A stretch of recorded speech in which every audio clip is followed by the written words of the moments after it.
అందరం కూడా మళ్ళీ ఒకసారి అందరం కూడా ప్రతిజ్ఞ చేయాల్సి ఉంటుంది.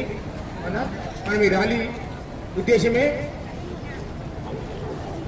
మత్తు పదార్థం లేకుండా సమాజ నిర్మాణం కొనసాగించాలని తెలంగాణ ప్రభుత్వం తీసుకున్న నిర్ణయంలో భాగంగా నౌపేట్ పోలీస్ శాఖ ఆధ్వర్యంలో ఈరోజు విద్యార్థులతో ఈ ర్యాలీని చెప్పడం జరిగింది. విద్యార్థులతో పాటు సమాజంలో ఉన్న అందరికీ కూడా ఈ నినాదం వెళ్ళాలి. మత్తు వద్దు అనే నినాదం వెళ్ళి డ్రగ్స్ జోలికి వెళ్ళొద్దు, గంజాయి జోలికి వద్దు, మత్తు డ్రగ్స్ ఎలాంటి తీసుకోవద్దు అన్న ఆ నినాదం కోసమే ఈ సమాజంలోని క్షేత్రస్థాయిలో అందరికి చేరాలని, మీరే రథసారథులంగా విద్యార్థుల రథసారథులంగా మీ కుటుంబాల్లో పాటు సమాజంలోకి అందరికీ ఈ భావనను కల్పించాలి. డ్రగ్స్ జోలికి వెళ్ళొద్దు. సమాజ నిర్మాణంలో మీరందరూ బాధ్యతగా సారథ్యం వహించాలన్న ఉద్దేశంతోనే నమస్కారాలు.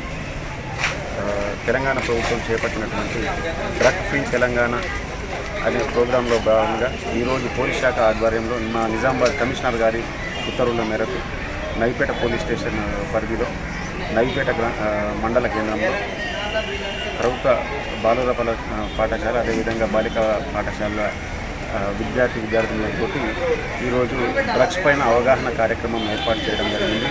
ఈ అవగాహన కార్యక్రమంలో భాగంగా పిల్లలతో ర్యాలీ నిర్వహించి మానవాహారంగా ఏర్పడి ఈ డ్రగ్స్ తీసుకోకుండా అందరితో ప్రతిజ్ఞ చేయించడం జరిగింది.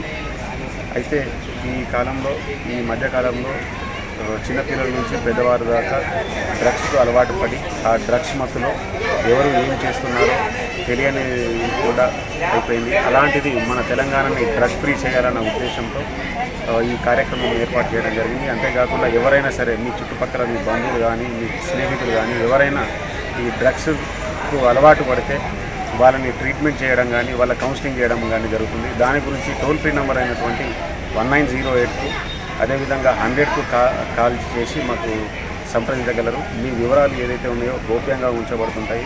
ఎవరైతే డ్రగ్ అడిక్ట్ అయినారో వాళ్ళని డ్రగ్ డిఅడిక్షన్ సెంటర్కి పంపడము, వాళ్ళ కౌన్సిలింగ్ చేయడము, వారిని మార్చి ఈ డ్రగ్ ఫ్రీ తెలంగాణ చేయాలనేది మా ఉద్దేశము. దీనికి పోలీసు వారికి సహకరించాలని కోరుకుంటూ ధన్యవాదాలు.